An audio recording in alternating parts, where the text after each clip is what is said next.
La veille de mon mariage, maman a appelé les 94 invités, toute la famille est d'accord pour dire que nous n'y allons pas. Ne sois pas le seul présent. Le jour du mariage, j'ai remonté l'allée seul choqué par les chaises vides, jusqu'à ce que les portes arrière s'ouvrent va que 200 inconnus en veste de service bleu marine entrent. Le pasteur s'est figé. Le téléphone de ma mère a vibré. La chapelle sentait le produit pour encaustiquer au citron et la pierre chaude de juillet. La lumière entrait par les fenêtres de l'ouest en de longues barres d'ambre et le climatiseur bourdonnait quelque part derrière la tribune de la chorale comme un animal fatigué. 94 chaises blanches étaient alignées en rangée avec des livrets de cérémonie posés sur les sièges, et chacune d'entre elles était vide. Je me tenais dans le vestibule, dans la robe de mariée retouchée de ma grand-mère, et j'ai épinglé le badge de mon père dans les tiges de mon bouquet. Compagnie 33, le laiton adouci sur les bords par 18 ans sous mon pouce. J'ai enfoncé l'épingle à travers le ruban jusqu'à ce que la pointe me pique le doigt, et je l'ai laissé faire. Ma tante Patty avait publié des photos de brunch ce matin-là. Des gaufres. Une légende sur la paix familiale. Ma mère avait envoyé un SMS à 7 heures. Il n'est pas trop tard pour faire ce qui est juste. Et quelque part à l'autre bout de la ville, mon frère Élie, 16 ans, m'avait envoyé un unique cœur gris, puis s'était tu. De la façon dont un gamin se tait dans une maison où les murs prennent des notes. 3 couches de profondeur ce matin-là, le boycott, le brunch, le badge que ma mère m'avait dit un jour de jeter. Arrête de porter la honte de cet homme comme un bijou, niché dans mes fleurs, là où elle ne pouvait pas l'atteindre. Voici ce que ma mère ne savait pas. Pendant qu'elle rassemblait ses 94 excuses, à 3 pâtés de maison de cette chapelle, sur le parking d'un supermarché fermé, se trouvaient 4 camions échelles garés en file indienne, moteur en train de refroidir, à l'affût. Elle n'avait aucune idée de ce qui arrivait pour elle, mais cela portait un numéro de compagnie. Je m'appelle Molly Alden. J'ai 29 ans. Et si vous avez déjà été la personne que votre famille a voté de laisser seule, restez avec moi et dites-moi dans les commentaires d'où vous m'écoutez ce soir, parce qu'avant la fin de cette histoire, vous allez savoir exactement pourquoi ces 4 camions étaient là et ce que ma mère avait enterré pendant 20 ans pour s'assurer qu'ils ne viennent jamais. L'organiste m'a regardé 2 fois avant de commencer à jouer. Je ne lui en veux pas. Il y a un son particulier qu'un orgue fait dans une église vide, trop grand, comme une voix dans un canyon. J'ai pris mon propre bras parce qu'il n'y avait personne d'autre pour me le donner et j'ai marché. Mes talons sur la pierre résonnaient plus fort que la musique. Le pasteur Keller se tenait à l'autel, son livre ouvert, le visage faisant le travail d'un homme faisant semblant que 94 chaises vides étaient un choix esthétique. Grant l'attendait à ses côtés dans son costume gris, et il me regardait de la façon dont il me regarde toujours, comme si j'étais la porte, la pièce et la raison d'être. Et derrière ses yeux, quelque chose d'autre, quelque chose de stable, quelque chose de planifié. J'étais à 6 pas du premier rang quand j'ai entendu les portes arrière s'ouvrir. Pas un grincement, une poussée, les 2 portes à la fois. Je me suis retourné. Ma mère était là. Elle était venue, après tout, seule dans le manteau couleur charbon qu'elle réserve pour les enterrements, debout au dernier rang comme une femme venue superviser une démolition. Elle avait dit à 94 personnes de ne pas être là, puis avait conduit elle-même pour que quelqu'un soit témoin de la pièce vide, pour que quelqu'un puisse me ramener chez moi après ma propre reddition. Mais elle ne me regardait pas. Elle regardait au-delà de moi, vers les portes, et son visage traversait des expressions que je ne l'avais jamais vu s'autoriser en public. Ils sont entrés 2 par 2, des vestes de service bleu marine, des pantalons foncés repassés, des chaussures de cérémonie qui frappaient la pierre en rythme. Des hommes et des femmes de 25 à 70 ans, certains avec des gants blancs, certains avec des rubans de service, l'un avec un drapeau plié porté à plat contre sa poitrine. Ils continuaient d'arriver. Ils ont rempli les 94 chaises, puis ils se sont alignés le long des murs, épaule contre épaule, 200 personnes, et la chapelle qui avait été trop grande était soudainement exactement à la bonne taille. Le pasteur Keller s'est arrêté au milieu de son mot de bienvenue, la bouche ouverte. Le téléphone de ma mère a vibré. Dans le silence, cela a résonné NH un frelon contre une vitre. Je l'ai regardé baisser les yeux vers l'appareil. Je l'ai regardé lire le message depuis le parking où elle avait laissé sa sœur assise dans la voiture, moteur tournant. Tante Patty avait envoyé un seul message, retourne-toi. Le marié de ta fille est l'un d'entre eux. Ce sont les gens de Dan. Ma mère s'est retournée et sur chaque veste qui passait devant elle, brodée en or au niveau du cœur, se trouvait un numéro que je cachais dans mon bouquet depuis 8 heures ce matin-là. Compagnie 33, la compagnie de mon père. 20 ans après l'avoir enterré, sa caserne était venue accompagner sa fille jusqu'à l'hôtel. Et ma mère se tenait au dernier rang, son téléphone à la main, apprenant en temps réel que la pièce qu'elle avait vidée avait été remplie par la seule famille qu'elle avait passé 2 décennies à tenir éloignée de moi. Pourquoi? C'était le mot qui me rampait le long de la colonne vertébrale pendant que 200 inconnus trouvaient leur place. Pas comment. La main de Grant était ferme quand je l'ai rejoint, et sa voix était basse. J'ai trouvé quelque chose, a-t-il dit. Après les vœux, il y a quelqu'un que tu dois rencontrer. Mes genoux ont tenu bon. Le badge de mon père reposait dans le ruban sous mes mains. La pointe tournée vers l'extérieur, comme s'il savait. Laissez-moi ramener ce badge 20 ans en arrière. Parce qu'on ne peut pas comprendre ce qui s'est passé dans cette chapelle sans cela. 12 avril 2006. J'avais 9 ans. Mon père, Daniel Alden, 34 ans, 11 ans de service, est entré dans l'incendie de l'entrepôt de papier Méridian, rue Cole, et n'en est pas ressorti. C'est la seule phrase sur sa mort sur laquelle ma mère et les 200 personnes portant ces vestes seraient d'accord. Voici la version dans laquelle j'ai été élevé, servi à chaque fête comme un plat que personne n'avait commandé. Mon père a enfreint le protocole. Mon père est parti de son côté comme un cow-boy, comme un imbécile, et s'est fait tuer en nous laissant sans rien. Pas d'économie, pas de pension, rien qu'un nom que les gens chuchotaient au supermarché. Le service nous a abandonnés, disait ma mère. Ils ont serré les rangs. Ils nous ont oubliés des Noëls. Voilà ce que sa loyauté a acheté, disait-elle en remplissant son verre. Souviens-toi de ça, Molly. Personne ne viendra te sauver. Je la croyais comme les enfants croient, de tout mon être. Elle l'a effacée de la maison dès l'été. Les photos dans des cartons, les cartons dans le grenier chez ma grand-mère June, parce que ma mère ne voulait pas les garder, mais n'arrivait pas tout à fait à se résoudre à les brûler. Quand j'avais 11 ans, j'ai trouvé son badge dans un de ces cartons, enveloppé dans une chaussette, et je l'ai volé. Il a vécu dans ma boîte à bijoux pendant 18 ans. Les mauvais jours, je le tenais comme d'autres tiennent un chapelet. Ma mère m'a surprise avec une fois quand j'avais 15 ans et a tendu la main. Arrête de porter la honte de cet homme comme un bijou. J'ai fermé le poing. C'était la première fois que je lui disais non, et ma peau m'a saigné là où l'épingle s'est enfoncée, et cela en valait la peine. Elle s'est remariée en 2008. Rick Hartley, un homme patient qui vendait des assurances commerciales et posait peu de questions. Ellie est arrivée en 2010 et j'ai regardé ma mère l'élever avec la même doctrine. Le père de ta sœur était une honte. On ne prononce pas ce nom. On ne s'approche pas de cette caserne. Ellie avait 6 ans la première fois qu'il m'a demandé dans un murmure, est-ce que mon père avait vraiment fait quelque chose de mal? Il était silencieux, même à l'époque.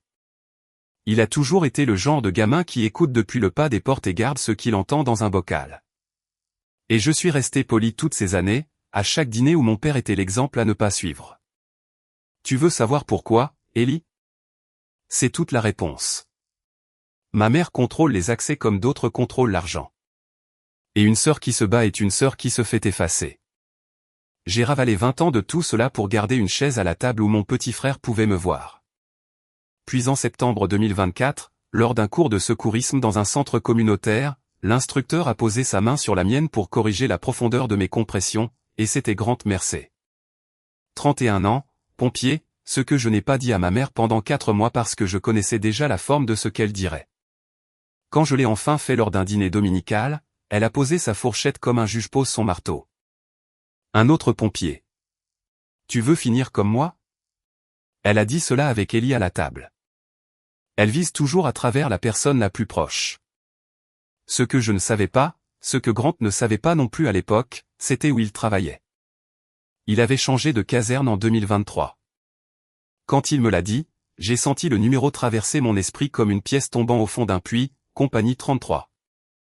Je ne lui ai jamais dit de qui j'étais la fille. J'avais passé toute ma vie à ne pas le dire. Mais en janvier 2026, 2 mois après nos fiançailles, il a vu le badge dans ma boîte à bijoux pendant que je cherchais le fermoir d'une boucle d'oreille. Il l'a ramassé, a lu le numéro, puis m'a regardé sans dire un seul mot à ce sujet. Et pendant la semaine qui a suivi, il était ailleurs dans ses pensées. Je me suis dit que je l'avais imaginé. Je ne l'avais pas imaginé. Il avait reconnu le visage de mon père sur une photographie posée sur un mur dont j'ignorais l'existence et il avait commencé à poser des questions très discrètes à son capitaine. L'appel au boycott est arrivé 6 mois plus tard, la veille du mariage. 94 appels. Ne sois pas le seul présent. Ma mère est sortie de la chapelle avant la fin de nos vœux. Elle est rentrée chez elle avec Patty, persuadée que la pire chose qui pouvait lui arriver ce jour-là était d'avoir 200 témoins à un mariage qu'elle avait essayé d'effacer. Ce n'était pas le cas. La pire chose était déjà en marche et elle était faite de papier. La réception devait réunir 10 personnes dans l'arrière-salle d'un restaurant parce que c'était le nombre de personnes que je croyais m'aimer encore le vendredi soir. Au lieu de cela, il y avait 200 personnes et quelques au foyer, la salle syndicale de la section 481. Des tables pliantes recouvertes de papier blanc. Des plats en cocotte arrivant comme une chaîne de seaux d'eau. La femme de quelqu'un dirigeant la circulation avec une cuillère en bois. Les pompiers organisent un repas partagé comme d'autres se mobilisent pour une inondation.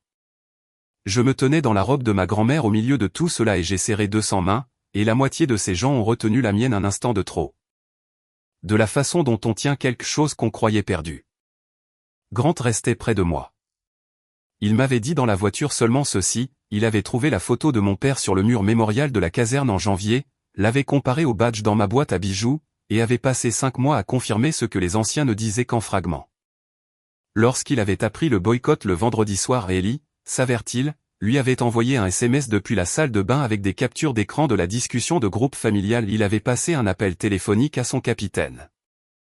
Le capitaine avait fait le reste.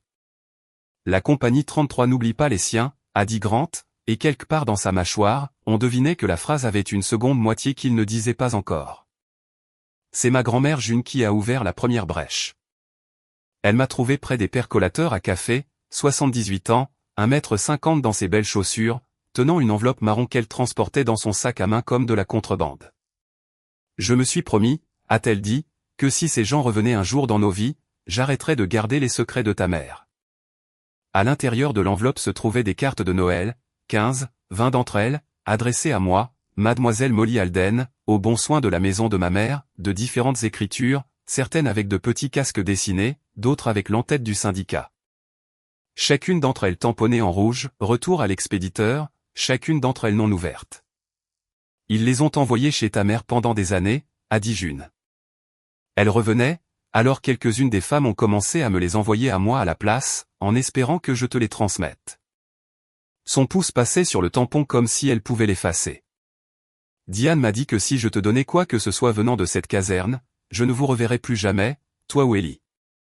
J'ai été une lâche. Ma chérie, j'ai choisi les visites. Je me tenais là dans ma robe de mariée à tenir 15 Noël. Il y en avait plus, et c'est venu par morceaux toute la soirée de différentes bouches. De la façon dont la vérité arrive quand elle a attendu dans la file d'attente. Le service avait offert un fonds de bourse d'études pour moi en 2007, refusé par écrit. Le réseau des survivants avait invité ma mère à chaque petit déjeuner commémoratif pendant une décennie. Elle avait signalé l'un des intervenants à la police pour harcèlement. L'histoire dans laquelle j'avais été élevé, celle où le service nous avait abandonnés dès Noël. Je l'ai vu mourir dans une salle syndicale entre le gratin de haricots verts et le gâteau. Ils ne nous avaient pas oubliés. Ils en avaient été physiquement empêchés. Pourquoi? Ai-je demandé à June. Que voulait-elle bloquer? June m'a regardé pendant un long moment. Et pour la première fois ce jour-là, elle faisait chaque année de son âge. Je ne sais pas, ma chérie, mais ta mère ne construit pas un mur pendant 20 ans juste pour protéger un sentiment. Je tenais toujours les cartes quand mon téléphone s'est éclairé dans ma pochette. 17 appels manqués, tous du même nom, et un SMS de ma mère, envoyé à la minute près où les photos de la réception ont dû atteindre le fil d'actualité de sa sœur, appelle-moi avant de parler à ces gens. J'ai posé le téléphone face contre table à côté du badge. Quoi qu'elle ait peur que j'entende, la voilà, à 17 appels d'en avoir peur. Nous avons repoussé la lune de miel. Grant m'a emmené à la caserne à la place. La caserne 33 se dresse sur Ashworth comme si elle y avait poussé. Des briques de la couleur du sang séché. Des portes assez hautes pour des camions. Une odeur à l'intérieur de gazole, de café et de cire pour parquet qui a frappé une porte de cave dans ma mémoire et la grande ouverte. J'y étais déjà allée petite fille avant 2006. Mes jambes se souvenaient des escaliers avant moi. Le mur mémorial est dans la salle commune. 6 photographies. Mon père est le troisième, jeune, moustachu, riant vers celui qui tenait l'appareil photo. Le cadre poli, une petite plaque de laiton en dessous. Daniel R. Alden, compagnie 33. 12 avril 2006. Quelqu'un avait nettoyé cette plaque pendant 20 ans pendant que ma mère m'apprenait que son nom était une souillure. J'ai posé mes doigts sur le cadre. Personne ne m'a dit de ne pas le faire. Ils avaient gardé son casier aussi, pas comme un sanctuaire. La caserne est un lieu de travail, mais son étiquette d'équipement et son écusson de casque étaient dans une vitrine avec les autres de cette époque, et son dernier registre d'intervention vivait dans les archives du bureau. Grant l'avait sorti. Il l'a posé devant moi sur le bureau de garde, ouvert au 12 avril, et a pointé l'écriture de mon père, petite, patiente, l'écriture d'un homme qui souligne les dates. Dans la colonne équipement du contrôle du matin, appareil respiratoire isolant numéro 12, détendeur qui bloque à l'inspiration, étiqueté pour révision, signalé au capitaine de garde. Un vieil mécanicien nommé Sal Demarco était appuyé contre le cadre de la porte à me regarder lire. La soixantaine, des avant-bras comme des cordes de quai, un homme qui avait clairement décidé il y a des décennies que son visage parlerait pour lui. Le matin de l'incendie, cette inscription, a-t-il dit. Danny a écrit ça à 7 heures du matin. Qu'est-ce que ça veut dire? Ça veut dire que ton père a vérifié les bouteilles d'air avant l'appel du matin, comme chaque matin, et en a trouvé une défectueuse. La mâchoire de Sal a travaillé. La conclusion officielle, celle qu'ils ont imprimée, dit que Daniel Alden a fait du zèle, a quitté son poste, est parti seul, a violé le protocole, est mort de sa propre erreur. Il a dit ces mots comme s'il crachait des dents. Chaque homme sur ce terrain d'incendie savait que c'était faux. Danny n'a pas quitté la ligne sans raison. Il est retourné à l'intérieur pour. Et puis Sal s'est arrêté. S'est arrêté au milieu de sa phrase et a regardé le pas de la porte derrière moi. Et je me suis retourné à temps pour voir un homme grand portant une chemise blanche de capitaine faire un pas en arrière hors de la pièce, de la façon dont on se recule d'une fenêtre. Il s'est éloigné vers la remise des camions avec une raideur dans la jambe gauche, un boitement qu'il portait comme une langue. Pour qui, Sal? Ai-je dit. Il est retourné à l'intérieur. Pour qui? Sal a pris un chiffon et l'a plié 2 fois, petit et propre. Ce n'est pas à moi de te le dire, a-t-il dit. J'ai dit la partie qui m'appartient. Il a regardé le registre, puis moi, et sa voix est descendue dans le registre qu'on utilise au bord des tombes. Tu veux la suite, gamine? Rentre chez toi et demande à ta mère ce qu'elle a signé. Ce qu'elle a signé. Je suis rentré chez moi avec ces 4 mots entre les dents, et je n'ai pas, en fait, posé la question à ma mère. J'avais cessé d'être une personne qui pose des questions à sa mère. À la place, le lundi matin, Grant et moi sommes entrés dans le bureau de la section 481 avec les photos du registre sur mon téléphone, mon certificat de mariage dans mon sac. Et une employée aux prestations nommée Dora a cherché le dossier de mon père parce que j'étais sa fille et que c'était à moi de le voir. Eh bien sûr, ma chérie, a-t-elle dit en tapant. La prestation de survivant d'Alden, c'est l'un de nos plus anciens dossiers continus. Le règlement pour décès en service de la ville, puis la pension mensuelle du fonds de l'État. Celle-là paie toujours. 2100 $ par mois, le premier du mois, régulier comme un horloge depuis 2006. La pièce a fait un quart de tour lent. Il n'y a pas d'argent, me suis-je entendu dire. Il n'y a jamais eu d'argent. Nous n'avons rien eu. Les doigts de Dora s'en sont arrêtés. Elle m'a regardé par-dessus ses lunettes avec l'expression d'une femme recalculant une famille entière. Puis elle a tourné l'écran. Règlement de la ville de Méridian, juillet 2006, 340 000 $. Payé. Pension d'État pour pompiers tombés au feu, 2100 $ par mois, payé sans interruption pendant 240 mois et ce n'est pas fini. Bénéficiaire, Diane Alden, épouse, et en fiducie jusqu'à l'âge de 18 ans, Molly Alden, fille. Ta part a été convertie quand tu as eu 18 ans, a dit Dora en faisant défiler l'écran. Mars 2015, tu as dû recevoir les papiers de choix juste ici. Tu as signé pour réorienter ta part vers le compte du foyer. Versement consolidé. Beaucoup de familles le font. Elle a imprimé le formulaire. Une page. Choix du bénéficiaire. Redirection de la part.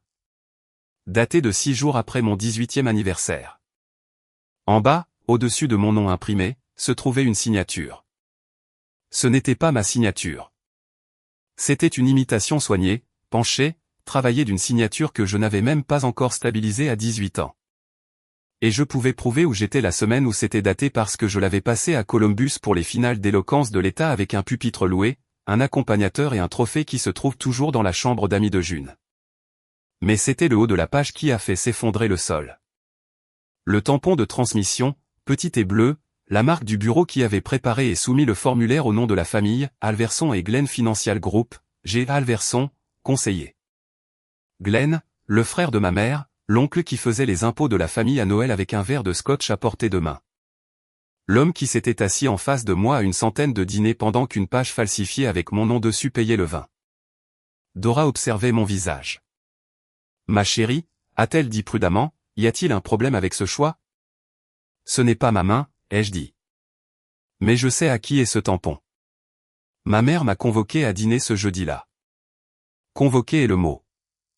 Un SMS qui ressemblait à une citation à comparaître, dîner de famille 18h30. Tu dois des explications à tout le monde pour ce cirque. Amène ton mari si tu veux. J'y suis allé. J'y suis allé parce qu'Ellie serait là et parce que je voulais regarder leur visage maintenant que je savais ce que leur visage avait recouvert.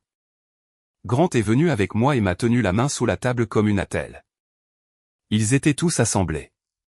Ma mère en bout de table, Rick découpant un rôti, gardant les yeux fixés sur son plat. Patty avec son téléphone face contre table à côté de sa fourchette comme une arme dans son étui. Glenn renversé en arrière avec son scotch, expansif, grand seigneur, racontant une histoire sur le bateau d'un client. Ellie était assis en face de moi, poussant des petits pois en ligne avec sa fourchette. Il était silencieux depuis le mariage, silencieux dans le groupe de discussion, silencieux à la sortie de l'école, un cœur gris, et rien d'autre depuis. Il écoutait comme il a toujours écouté, avec ses épaules. Ma mère a attendu que les assiettes soient pleines pour tirer. J'espère que tu es fier, a-t-elle dit. 200 inconnus en costume, venant bâiller aux corneilles devant la honte de notre famille. Patty pouvait à peine montrer son visage au cours de catéchisme. Est-ce que tu penses à quelqu'un d'autre qu'à toi de temps en temps? Ils portaient leur tenue de cérémonie, ai-je dit. À mon mariage que tu as vidé. Pour bâiller aux corneilles. Sa voix est montée dans sa chair. C'est tout ce que cette caserne a jamais fait. Bayer aux corneilles et cancaner. J'ai protégé cette famille de ces gens pendant 20 ans, et un mariage a tout défait. Tu les as laissés faire défiler la honte de ton père dans l'allée d'une église. Était-ce de la honte? J'ai posé ma fourchette. Ou était-ce une bouteille d'air défectueuse qu'il avait signalée le matin de sa mort? La table est devenue si silencieuse que j'entendais le couteau de Rick s'arrêter contre le plat. Le visage de ma mère a fait quelque chose que je l'avais vu faire toute ma vie. Il s'est fermé comme une caisse enregistreuse. Tu as fouillé dans les registres, a-t-elle dit doucement. Pas une question. Et puis elle a souri, ce petit sourire terrible qu'elle réserve pour la victoire, et a visé la phrase suivante au milieu de ma poitrine, avec son fils assis là, juste entre nous. Laisse-moi te dire quelque chose sur ton père, puisque tu as décidé d'aller fouiner. Cet homme valait plus pour cette famille morte qu'il n'a jamais valu vivant. Et toi aussi, ma chérie, jusqu'à ce que tu commences à poser des questions au-dessus de ton rang. Certaines choses sont scellées pour une raison. Laisse tomber ou je te promets que tu regretteras d'avoir été la petite fille qui gardait la bouche fermée. Valait plus pour cette famille morte. J'ai regardé Ellie, 16 ans, une ligne de petits pois dans son assiette, les yeux baissés, ses oreilles faisant tout le travail de vivre. Et j'ai vu ces 6 mots fondre sur lui et s'enfoncer sans un bruit. Valait plus mort. Il n'a pas levé les yeux. Il a posé sa fourchette sans un bruit, et ses mains sont allées sur ses genoux. Et mon petit frère s'est replié sur lui-même à cette table comme une lettre que personne n'était censé lire. C'était le fond du gouffre pour moi. Pas la page falsifiée, pas les cartes de Noël retournées. Ce moment où je l'ai vu dire cela devant lui, où je l'ai vu l'absorber comme une vérité de plus sur notre famille. La rage que j'avais tenue à distance toute la semaine m'est montée le long de la colonne vertébrale, et j'ai entendu mon propre pouls. Et ce que j'en ai fait, c'est ceci, rien. À table, rien. J'ai remercié Rick pour le dîner. J'ai serré mon frère dans mes bras à la porte et j'ai senti à quel point il était immobile, comme une maison après le départ du camion de déménagement. Et puis je suis rentré chez moi et je me suis assise à notre table de cuisine avec Grant. Et à 23h20 ce soir-là, j'ai fait les 2 seules choses sensées qu'une personne peut faire lorsqu'une page existe avec son temps falsifié dessus. J'ai écrit une demande de dossier par courrier recommandé au Fonds des pompiers tombés au feu de l'État et au Conseil des pensions de la ville pour obtenir le dossier Alden complet, chaque choix, chaque versement, chaque signature. Et j'ai rempli le formulaire de signalement de fraude du Conseil, en joignant la page de 2015, mes documents de la semaine de débat, et une phrase que j'ai réécrite 4 fois jusqu'à ce qu'elle ne soit qu'un fait: la bénéficiaire sous-signée n'a pas exécuté ce choix. Grant a lu par-dessus mon épaule. Tu sais ce que cela déclenche, a-t-il dit. Pas un avertissement, un inventaire. Je sais ce que cela arrête, ai-je dit, et j'ai scellé l'enveloppe. Voici ce qu'il en est de la paperasse. 8 jours.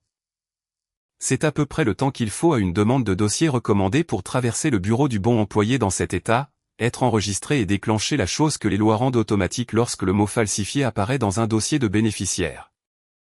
Ma mère avait 8 jours de plus pour croire que son dépôt du premier du mois était une loi de la nature, et aucune idée du tout que le compte à rebours avait commencé à sa propre table de dîner.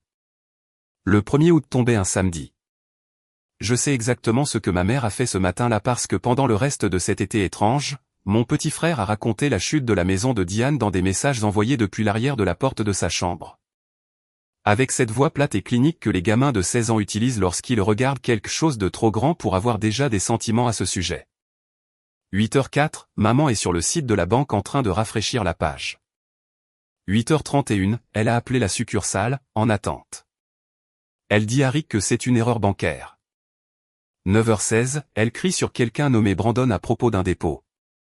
Le dépôt, $2100, le premier du mois, 240 mois consécutifs, le métronome sous toute la vie d'adulte de ma mère. Le loyer de sa certitude. Et au 241e mois, pour la première fois depuis le second mandat de George W. Bush, le métronome s'est arrêté. Je savais pourquoi, pas elle. C'est une drôle d'électricité apportée dans sa poitrine. Et je veux être honnête avec vous à ce sujet.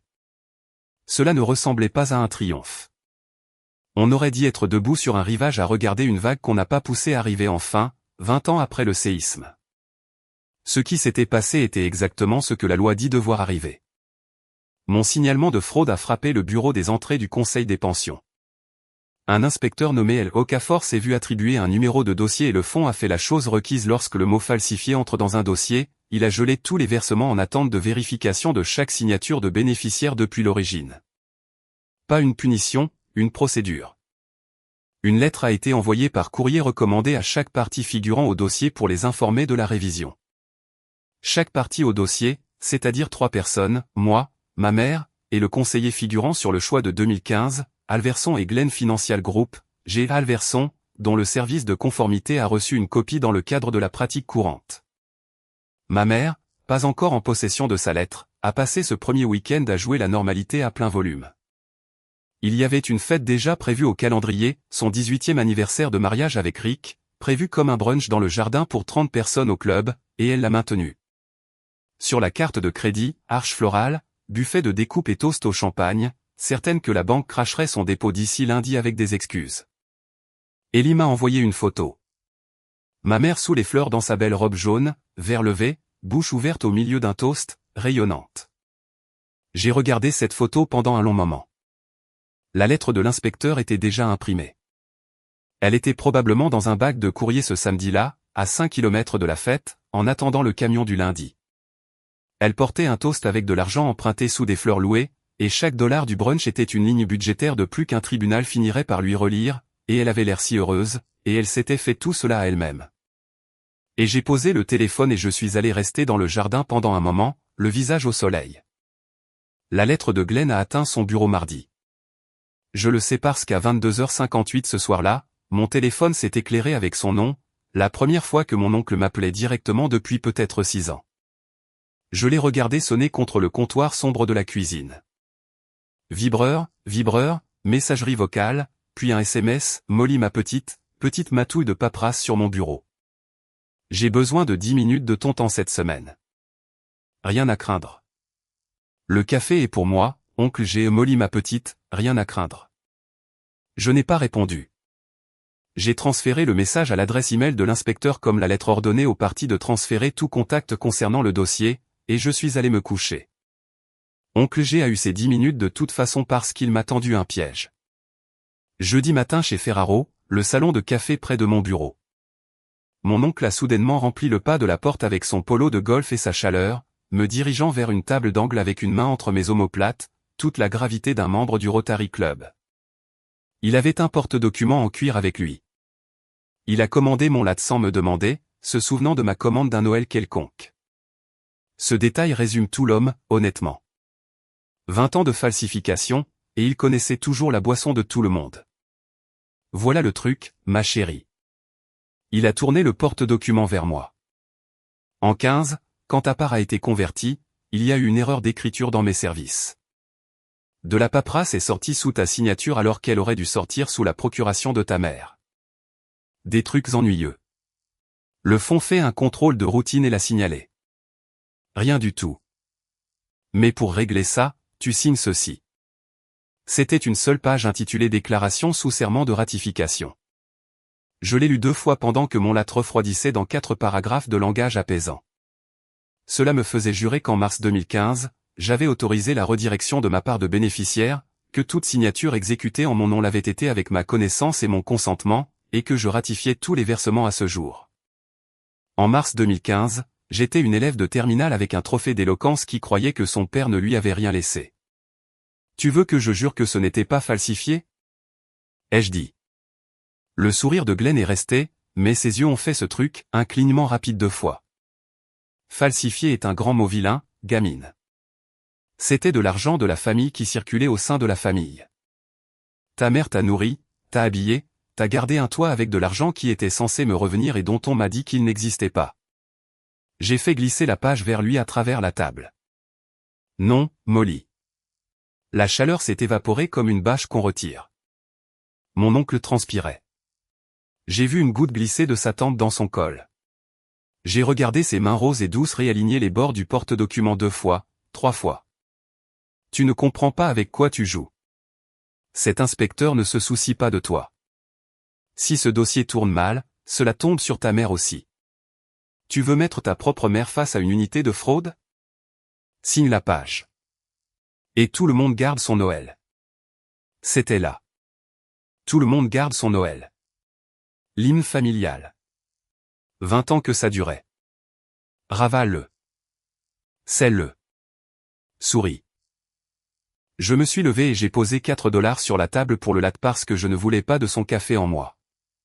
Tu as signé mon nom quand j'avais 18 ans, ai-je dit pas fort, mais le coin était devenu silencieux et je l'ai laissé l'être. L'État peut décider de la façon dont il appelle ça. Grant attendait dehors. Je lui avais envoyé un SMS depuis le comptoir quand j'avais vu le polo de golf à travers la vitre. Et il avait entendu la fin depuis le pas de la porte, ce qui a eu de l'importance plus tard plus qu'aucun de nous ne le savait. Parce qu'un conseiller agréé demandant à un réclamant de ratifier un document contesté hors procès-verbal dans un café est le genre de scène pour laquelle les services de conformité ont un mot précis. J'ai tout écrit dans la voiture pendant que c'était frais. Des dates et des phrases NH la lettre de l'inspecteur l'avait demandé. Sollicitation d'extinction de créances, c'est le mot s'avère-t-il. Ma tante Patty, pendant ce temps, avait commencé sa migration.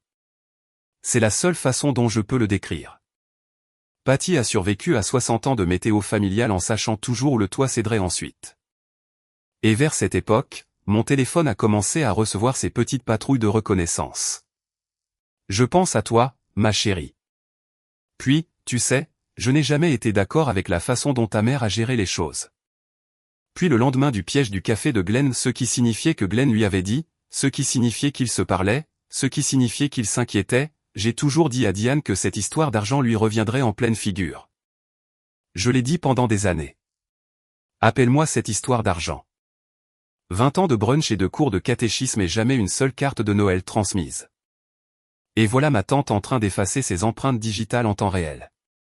Je ne l'ai pas rappelé non plus. J'apprenais quelque chose cet été-là sur l'économie du silence.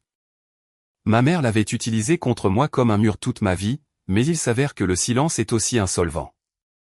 Ne dites rien et les coupables remplissent la pièce pour vous. Glenn croyait encore cette semaine-là qu'il gérait un problème de paperasse. Il lui restait environ 9 jours avant que son badge ne cesse de fonctionner. C'est le capitaine Holloway qui m'a enfin donné le cœur de l'affaire. Il m'a demandé de venir à la caserne un dimanche matin quand le bâtiment était calme, et il l'a fait par l'intermédiaire de Grant, officiellement, comme on demanderait une réunion avec un juge. Ray Holloway, le grand capitaine à la chemise blanche, l'homme qui était sorti de la porte de la salle commune le jour où j'avais lu le registre de mon père et avait emmené son boitement quelque part où je ne pouvais pas le voir. J'attendais dans le petit bureau à côté de la remise des camions avec 2 cafés et un dossier en carton vert sur le bureau, corné, plus vieux que sa couleur. Il s'est levé quand je suis entré. 41 ans, bâti comme une porte, et il ne pouvait pas me regarder plus de 2 secondes d'affilée. Madame Mercer, a-t-il commencé. Et puis, Molly. Et puis il s'est assis et a posé ses mains à plat sur le dossier comme s'il pouvait se soulever. En avril 2006, j'avais 21 ans, a-t-il dit. 9 mois de service. Pompier stagiaire, compagnie 33. Ton père était le senior qui m'était attribué.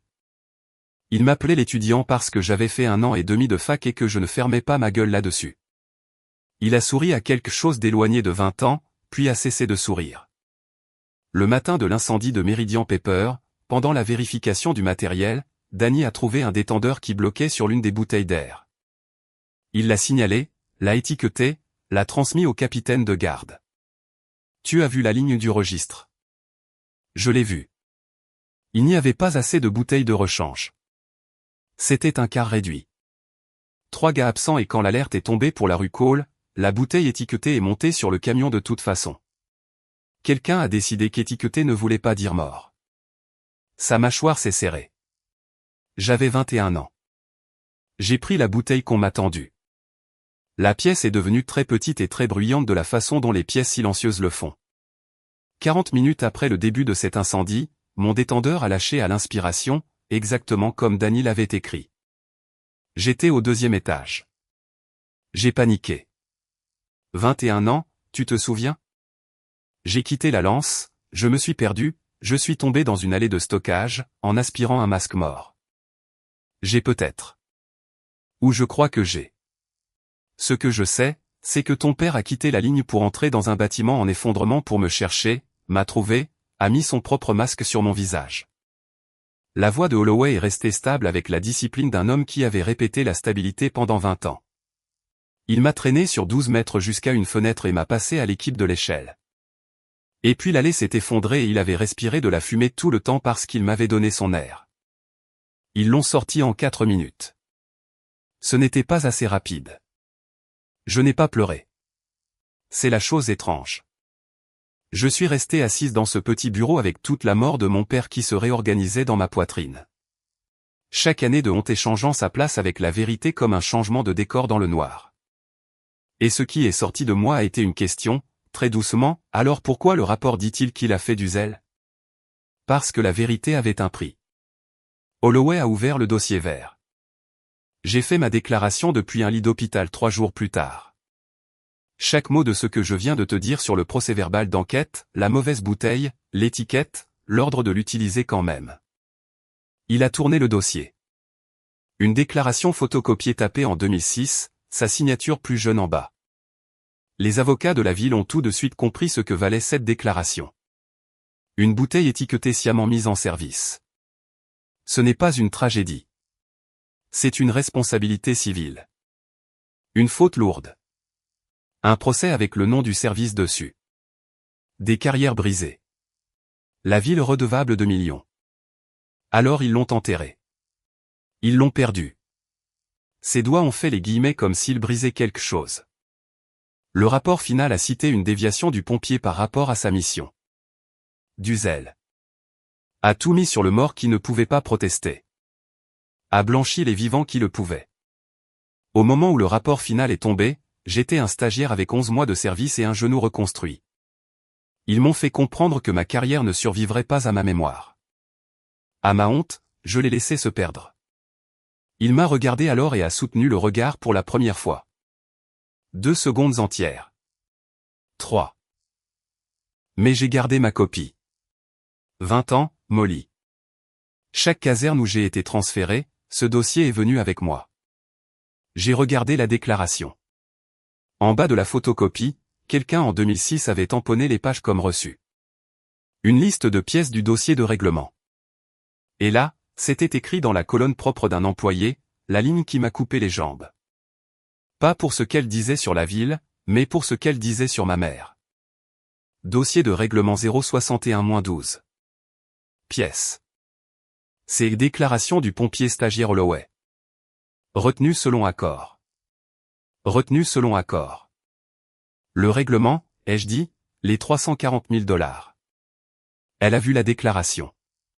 Elle s'est assise en face d'elle.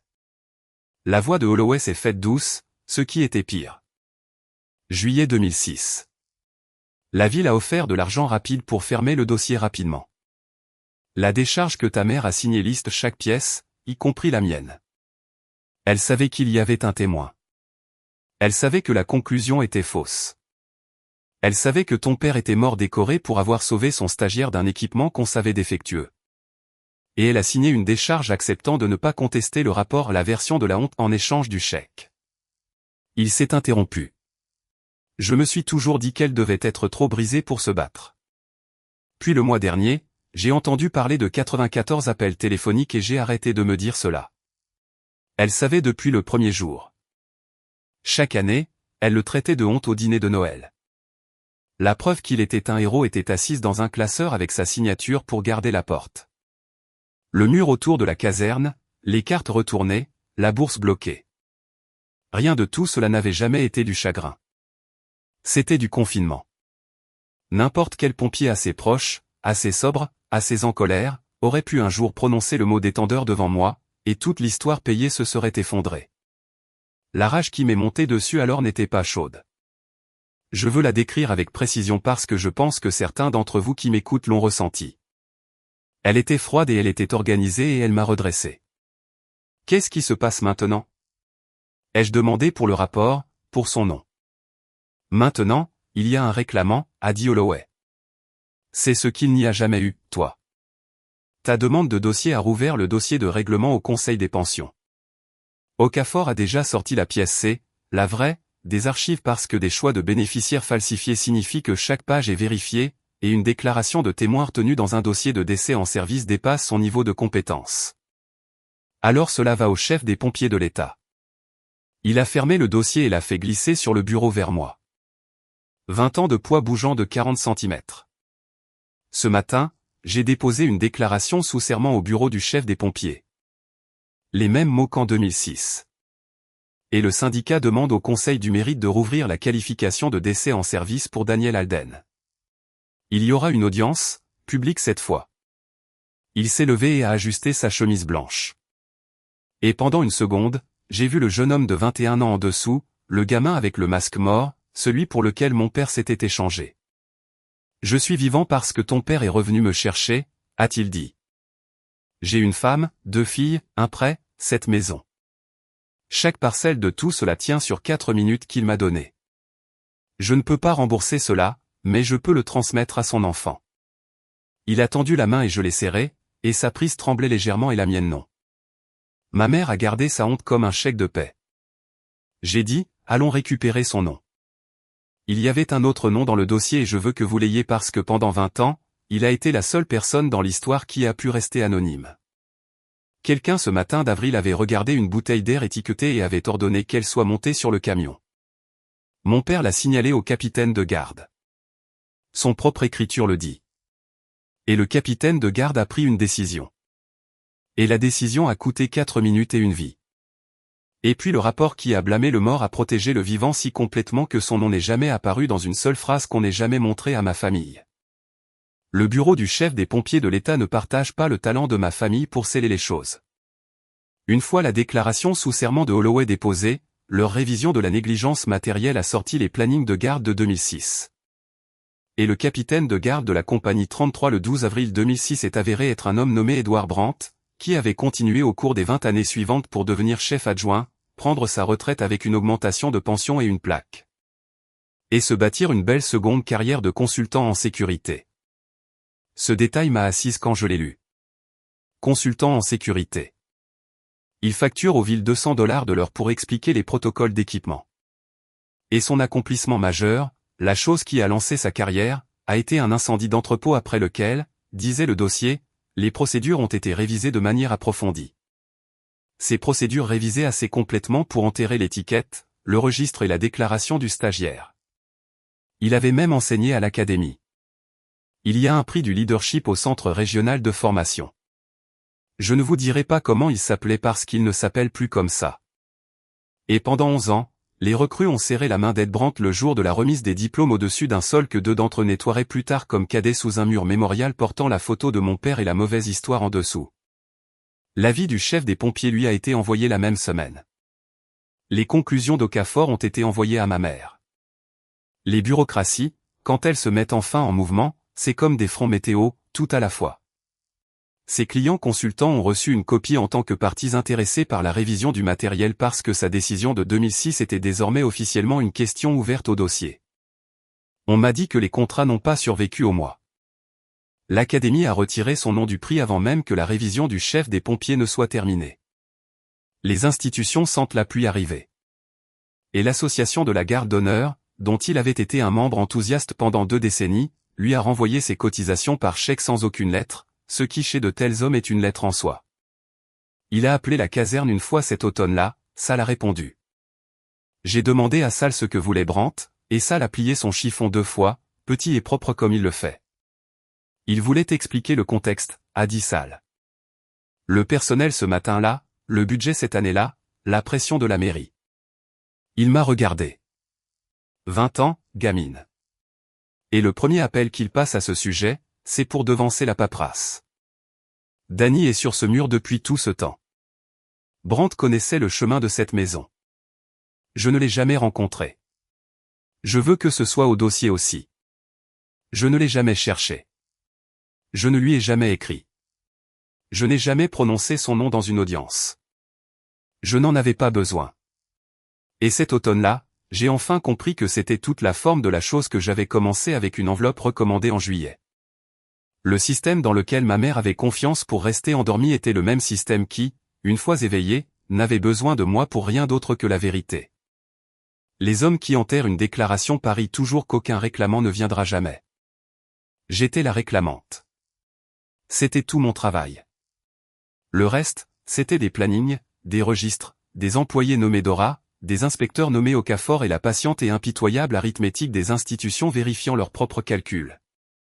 Brandt avait toujours sa pension, son avocat et son explication sur le personnel. Ce qu'il n'avait plus nulle part dans l'État, c'était une pièce qui le croyait, et la révision du chef des pompiers était toujours ouverte, et le dossier de ma mère l'alimentait en pièces chaque semaine. Et aucun d'entre eux n'avait encore compris la chose concernant le papier que ma famille a appris à ses dépens cette année-là, ils gardent tout. L'effondrement, quand il est venu, n'est pas arrivé comme une seule vague. Il est venu de la façon dont mon père l'aurait dit, les incendies se propagent dans les vieux bâtiments. Pas partout à la fois, mais le long des passages cachés, de mur à mur, de solive à solive, apparaissant dans des pièces que vous croyez loin de la flamme. La première pièce a été celle de Rick. Mon beau-père n'est pas un homme curieux. C'est la qualité pour laquelle ma mère l'a épousé. Je pense qu'il avait passé 18 ans à signer là où l'étiquette disait de signer. Mais la lettre recommandée d'un inspecteur adressée au foyer ne se soucie pas de savoir qui dans la maison est curieux. Et le second avis d'Okafor, celui intitulé « Vérification de l'historique des versements, dossier de survivant Alden », a atterri entre les mains de Rick un jour où ma mère était chez Patty en train de faire de la stratégie. Rick vend des assurances commerciales. Il a passé 30 ans à lire des historiques de pertes. Il lui a fallu une soirée à la table de la salle à manger avec l'avis, une lueur de questions dans la tête, et 18 ans de relevés bancaires joints sortis sur son ordinateur portable pour en voir la forme, un dépôt de $2100 le premier de chaque mois codé depuis un fonds d'État. Un dépôt que ma mère lui avait dit en 2008 être une petite rente de veuve. Ne me fais pas parler de ça. C'est douloureux. Il avait honoré cela pendant 18 ans. Il ne l'a jamais fait parler de cela. Maintenant, il était assis avec un bloc-notes légal et faisait ce que font les assureurs, il faisait les comptes. Ellie m'a envoyé un SMS à 21h40 ce soir-là, Rick est à la table depuis 3 heures. Il a une calculatrice. Maman vient de rentrer. Porte fermée. Je peux entendre quand même. Je sais ce qui s'est dit derrière cette porte seulement par les fragments qu'Ellie a entendus et la seule conversation que Rick et moi avons eue plus tard sur le perron de June. Tous les deux à regarder le jardin plutôt que de nous regarder parce que c'est ainsi que parlent les hommes comme Rick. Mais je sais ce qu'il avait trouvé, la cuisine qu'il avait rénovée en 2012. Il avait mis $40 000, fier de cela, et ma mère avait complété depuis les économies. Les économies étaient le règlement de mon père. Les croisières, la cotisation au club, l'argent de départ pour le fonds d'études d'Ellie. $80 000 et quelques, aimait dire ma mère, venaient d'un cadeau que le grand-père Hartley avait mis en place. Le propre père de Rick, un homme dont tous les biens terrestres étaient un camion et une collection de timbres. C'était l'argent des Alden. Tout cela. Il avait passé 18 ans à vivre dans une maison payée par un mort sur lequel sa femme avait appris à toute la famille à cracher, et l'avenir de son propre fils avait été financé avec cela sous le nom de son père NH un chèque blanchi. Elle m'a laissé porter un toast à la mémoire de ton père à sa table, m'a dit Rick sur ce perron bien plus tard, de la voix d'un homme lisant sa propre autopsie. À Thanksgiving, elle disait, on ne parle pas de lui. Tout le monde pensait que c'était de la douleur. Il a tourné son alliance d'un quart de tour. C'était du contrôle d'inventaire. Il n'a pas crié ce soir-là derrière la porte, ni jamais. Cela n'a jamais été le genre de Rick. Il a fait une valise mercredi, a déménagé chez son frère à Dover Falls, et en sortant, c'est le détail que je garde, il s'est arrêté dans l'encadrement de la porte d'Ellie et a dit, tu n'as rien fait de tout cela. Tu m'appelles tous les jours. Puis il s'est éloigné de 18 ans de vie comme un homme quittant un chantier. La maison a commencé à se vider à partir de là. Ellie a tenu 4 jours de plus seule avec elle. 4 jours de ma mère arpentant les pièces, racontant sa persécution à quiconque répondait au téléphone, sa voix à travers le mur comme la météo. Le 5e jour, il m'a envoyé une photo d'un sac d'étudiant sur son lit, est-ce que je peux rester chez mamie June pendant un moment? Elle a dit oui déjà. Je ne veux juste pas être le dernier ici. Ce n'était pas son sang, June. Je veux dire, la mère de mon père ne devait absolument rien au second fils de ma mère. Elle avait une chambre prête pour lui à l'heure du dîner, des draps bien tendus, une lampe de lecture, une clé de rechange sur un cordon. Et quand il est descendu le premier matin, elle lui a fait des œufs et a dit, dans cette maison, on dit les noms des gens, tous. Tu vas t'y habituer. 16 ans. Et j'ai regardé mon petit frère apprendre en une semaine qu'une cuisine pouvait être un endroit où personne n'était en procès. Et les 94, la brigade du boycott, le groupe de discussion où mon mariage avait été condamné. Les 94 ont retourné leur veste. Cela a commencé avec les extraits de la retransmission en direct. Un camarade de chambre de fac d'une cousine, engagé des semaines avant le boycott comme une faveur pour retransmettre la journée pour une grand-mère bloquée chez elle en Arizona et jamais sur la liste d'appels de Diane, avait retransmis la cérémonie. Et les 40 secondes de 200 vestes défilant devant le manteau d'enterrement de ma mère circulaient depuis des semaines. Mais les extraits sont la météo, les documents sont le climat. Quand le mot a circulé dans la famille et il a circulé par Patty, qui à ce moment-là lâchait des informations comme du lest qu'il y avait un fond, un gel, un inspecteur, une page falsifiée. Le groupe de discussion qui avait organisé ma chapelle vide s'est retourné comme un gant en environ 72 heures. Des tantes qui avaient tapé solidaire avec Diane en juillet me demandaient en septembre si j'allais bien, ma chérie, nous n'avons jamais su. Des cousins éloignés s'excusaient en longs paragraphes. Quelques-uns ont simplement disparu des radars, honteux, ceux que j'ai respectés davantage. Je n'ai répondu à presque rien. Le silence est le solvant. Puis en octobre, le SMS d'une ligne de Rick. La plus étrange gentillesse de tout cet automne bizarre, il y a des papiers que tu dois voir. Pas de moi, de 2008. Vérifie qui a été témoin de sa fiducie. Rick avait trouvé dans la boîte inifugée de leur placard l'acte que ma mère avait utilisé en 2008 pour transférer ce qui restait du règlement dans une fiducie familiale, la manœuvre qu'il avait gardée invisible à travers son remariage préparé par Alverson et Glen Financial Group. Témoigné d'une main propre que je connaissais désormais aussi bien que la mienne par Patricia K. Sorel, tante Patty, témoin officiel. J'ai toujours dit à Diane que cette histoire d'argent lui reviendrait en pleine figure. Elle lui avait dit cela apparemment tout en signant les papiers. La lettre de conclusion préliminaire d'Okafor est partie à toutes les parties le dernier vendredi d'octobre et je vais résumer 11 pages de prose d'inspecteur en une phrase, tout ce qui a suivi mars 2015 était empoisonné. Ma part réorientée, $184 000 prélevés sur un choix falsifié sur 11 ans, a été jugé comme un versement indu recouvrable avec intérêt. Le Conseil du fonds a déposé un avis indiquant qu'il poursuivrait le recouvrement auprès des destinataires officiels. Le gel de tous les paiements est devenu permanent en attente de résolution. Et le dossier, c'est la sentence qui comptait le plus, bien qu'elle ait l'air de la plus sèche, a été transmis au bureau du procureur du comté, unité des crimes financiers, concernant l'exécution de l'acte de mars 2015. Transmis. Un mot si silencieux pour une trappe. Les 9 jours de Glenn s'étaient écoulés bien avant cette lettre. Le contrôle de conformité de son cabinet, commençait la semaine où le conseil leur avait envoyé une copie, accélérée par mon récit écrit d'une certaine déclaration sous serment dans un café que j'avais transféré exactement comme l'inspecteur l'avait ordonné, l'a d'abord suspendu. Puis licencié en octobre. Sa licence de conseiller, rendue sous le coup d'une enquête. Le cabinet, à la manière des cabinets, a publié un communiqué sur un comportement isolé incompatible avec nos valeurs, et a repeint sa place de parking en moins d'un mois. Ses clients, dont la moitié étaient des proches de la famille qui lui faisaient confiance lors de ces mêmes dîners de Noël, se sont bandés. Mon oncle avait passé 20 ans à être l'homme qui connaissait la boisson de tout le monde. À Halloween, il était l'homme à qui personne ne rappelait, assis dans un bureau à domicile où les licences pendaient autrefois, engageant le deuxième avocat de la défense le moins cher du comté parce que l'argent qu'il aurait utilisé pour un bon avocat était gelé. Et le livre de compte de ma mère est arrivé à échéance, ligne par ligne, dans sa propre monnaie. La monnaie n'a jamais vraiment été l'argent, c'était le paraître. La cotisation au club est caduque, non payée, et le manquement a été noté à voix haute au club, ce qui était le but du club. Le comité de l'église qu'elle présidait depuis une décennie l'a restructuré entre 2 dimanches. La maison a été mise sur le marché en novembre. La voiture de l'expert dans l'allée photographiée par un voisin. L'annonce partagée dans le groupe de discussion familiale dans l'heure. Et voilà ma maison d'enfance, mise en scène et chiffrée, défilant devant les mêmes 94 personnes qu'elle commandait autrefois comme un standard téléphonique. Des inconnus de vente aux enchères ont sorti la table de découpe par la porte d'entrée.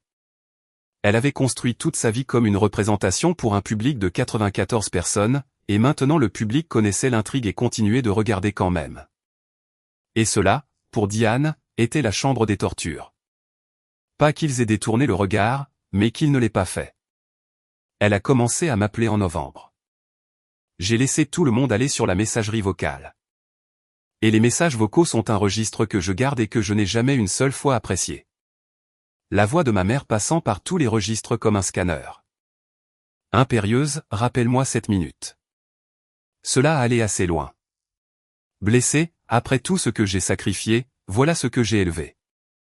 Conspiratrice, ton oncle a fait la paperasse, Molly. Je n'ai jamais rien signé. Nous devrions être du même côté. Et enfin, à 23h52 un mardi soir, 40 secondes de pleurs qui se sont terminées par une phrase que j'ai réellement crue, je ne peux pas perdre cette maison. Je suis resté le pouce sur ce message vocal pendant un long moment. Grant m'observait depuis le canapé et ne disait rien, ce qui est l'une des plusieurs centaines de raisons pour lesquelles je l'ai épousée. Elle est venue à ma porte un samedi au début de décembre. Pas d'appel. J'ai ouvert la porte sur ma mère dans son manteau d'enterrement couleur charbon sur mon perron, plus petite que la version dans ma tête, tenant et j'ai dû regarder à 2 fois une boîte en plastique de gâteaux au citron. Comme si les 20 dernières années pouvaient être réorganisées avec un traiteur. Est-ce que je peux entrer ? A-t-elle dit, sans vraiment demander, déplaçant déjà son poids. Non, ai-je dit. Nous pouvons parler ici. Le mot est tombé sur elle comme une gifle. Le nom avait disparu de mon vocabulaire depuis mes 15 ans, et celui-là m'avait coûté du sang. Elle s'est ressaisie et je l'ai vue choisir le registre auquel elle avait toujours fait le plus confiance, la harme familiale. Cela doit s'arrêter, Molly. Les avocats, les lettres. La famille ne fait pas ça à la famille. Quoi que ton oncle ait fait avec la paperasse, je suis ta mère. Son menton s'est levé. Et je vais te dire autre chose. Ton père, quoi que ces hommes t'aient mis dans la tête, ton père aurait honte de ce que tu me fais. Le perron était très silencieux. Dans la rue, l'appel à neige de quelqu'un a raclé. C'est arrêté. Tu as fait cela, ai-je dit, en juillet 2006 à une table de réunion quand tu as vendu son nom pour 340 000 $. Tout ce qui a suivi n'est que l'enveloppe qui arrive. Je n'ai rien envoyé d'autre que la vérité. J'étais une veuve avec un enfant. Tu étais une veuve avec une déclaration de témoin. J'ai gardé la voix basse. C'est plus facile que les gens ne le pensent une fois qu'on sait que la rage peut être froide. La pièce c'est maman, j'ai lu la décharge. Tu savais qu'il était mort en héros, et tu as vendu l'autre version parce qu'elle payait la même chose et contrôlait mieux. Son visage est passé par ces changements, la caisse qui se ferme, la chair qui monte. Et j'ai tendu la main à l'intérieur de la porte et j'ai pris l'enveloppe que j'avais prête depuis 2 semaines. Parce que je savais, de la façon dont on connaît la météo, qu'elle finirait par arriver sur mon perron, je la lui ai tendue. Elle l'a prise par réflexe parce que du papier tendu avec assurance se fait prendre. Glenn a appris cela à toute la famille à sa manière. C'est de ma juriste, ai-je dit. À partir de maintenant, les contacts passent par elle. Il y a aussi une lettre de moi. Tu peux la lire ici ou chez toi. Elle l'a déchirée sur le perron, bien sûr. Diane lit tous les jugements immédiatement. La lettre disait, dans le langage plat que j'avais appris cet automne-là auprès des inspecteurs et des avocats, 3 choses, que je n'aurais aucun contact direct avec elle hors conseil, que concernant l'acte de mars 2015. J'avais informé le bureau du procureur que je ne souhaitais pas voir ma mère poursuivie pour la signature elle-même et que je ne témoignerais pas contre elle sur ce chef d'accusation. Ils avaient le tampon de Glenn et le dossier de Glenn pour cela. Et ce que l'État faisait des preuves était l'affaire de l'État, pas ma vengeance, et que j'avais instruit le conseil du fonds par écrit que tout recouvrement effectué sur sa part, chaque dollar que la loi me permettait de diriger, devait être réorienté vers un compte d'études au nom d'Ellie Hartley. Parce que l'argent avait toujours appartenu à un père protégeant ses enfants, et que l'un de ses enfants avait encore un avenir devant lui, et je ne ferais pas au fonds d'études de mon frère ce qu'elle avait fait au mien. Elle l'a lu 2 fois, puis ma mère a levé les yeux vers moi et a prononcé doucement, à cause des voisins, la phrase la plus vraie qu'elle ait jamais dite, qu'elle pensait être du venin et que je garde comme un diagnostic. Tu penses que le donner te rend meilleur que moi? Derrière elle au bord du trottoir, un frein de vélo. Ellie venait de chez June à 6 pâtés de maison de là, sac à dos sur le dos, arrivant pour emprunter mon Wi-Fi et manger mes céréales comme il le faisait désormais la plupart des samedis. Il s'est tenu à califourchon au bout de mon allée, assez près pour avoir entendu la fin, immobile comme une photographie. Ma mère s'est retournée et l'a vu, et pendant une seconde, son visage a essayé de trouver le réglage pour un public qu'il avait perdu. Papa a cessé d'avoir honte il y a 20 ans, ai-je dit depuis le pas de la porte. Tu es juste en train de recevoir la facture.